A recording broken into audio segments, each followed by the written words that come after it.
Students, पिछले lecture के अंदर हमने डिस्कस किया क्वाड्रेंट को कि फर्स्ट क्वाड्रेंट में कौन सा फंक्शन पॉजिटिव होता है, कौन सा फंक्शन नेगेटिव होता है।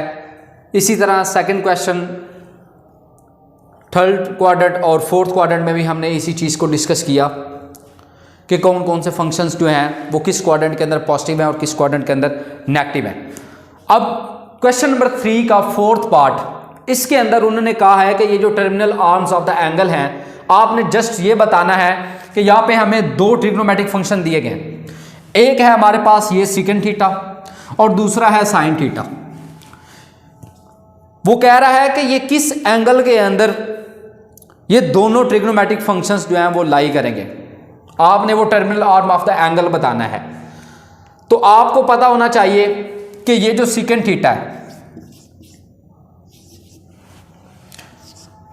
स्मॉलर देन 0 का मतलब यह है कि सेकंड थीटा नेगेटिव किस क्वाड्रेंट में होगा।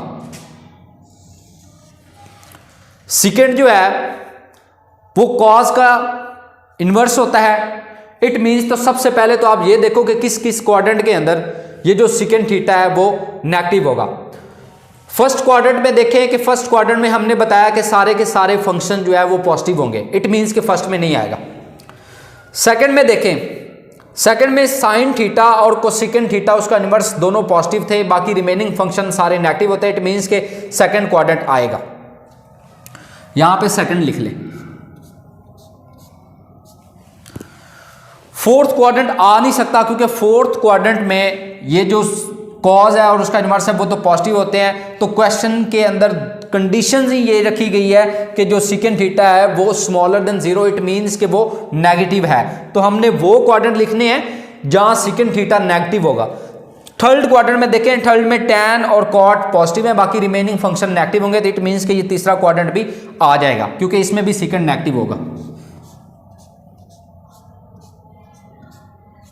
सिमिलरली आप साइन थीटा को लें। दूसरी कंडीशन है कि sine theta smaller than 0। Smaller than 0 का मतलब यह है कि साइन थीटा जो है वो किस क्वाड्रेंट के अंदर नेगेटिव होगा।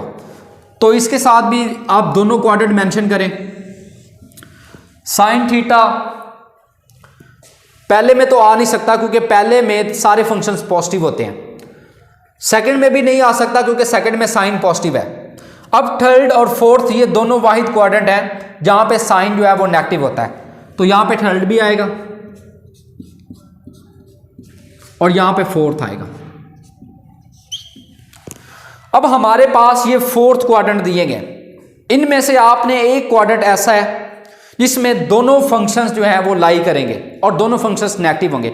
अब आपने क्वेश्चन की कंडीशन को फुलफिल करने के लिए आपने वो क्वाड्रेंट बताना है जहां सेकंड भी नेगेटिव हो और साइन भी नेगेटिव हो। तो आइए हम सबसे पहले इस चीज को देखते हैं।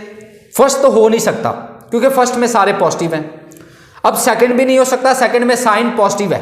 एक कंडीशन फुलफिल हो रही है, दूसरी नहीं हो रही। अब जो थर्ड क्वाड्रेंट है, फोर्थ आ नहीं सकता क्योंकि फोर्थ में अगर साइन नेगेटिव है तो सेकंड पॉजिटिव है। इट मींस के ये वाली कंडीशन पूरी हो रही है और ये वाली कंडीशन पूरी नहीं हो रही। तो हमने दोनों कंडीशंस को फुलफिल करने के लिए एक ऐसा क्वाड्रेंट बताना है जहां पे दोनों नेगेटिव हो। तो वो हमारे पास थर्ड क्वाड्रेंट है। थर्ड में साइन भी नेगेटिव होता है और सेकंड भी नेगेटिव होता है। तो हमारा जो क्वाड्रेंट आएगा वो ये आएगा, क्वाड्रेंट थर्ड। यहाँ तक स्टूडेंट हमारा क्वेश्चन होता है कंप्लीट और बाकी जितने भी क्वेश्चन होंगे हम इंशाल्लाह नेक्स्ट लेक्चर के अंदर डिस्कस करेंगे।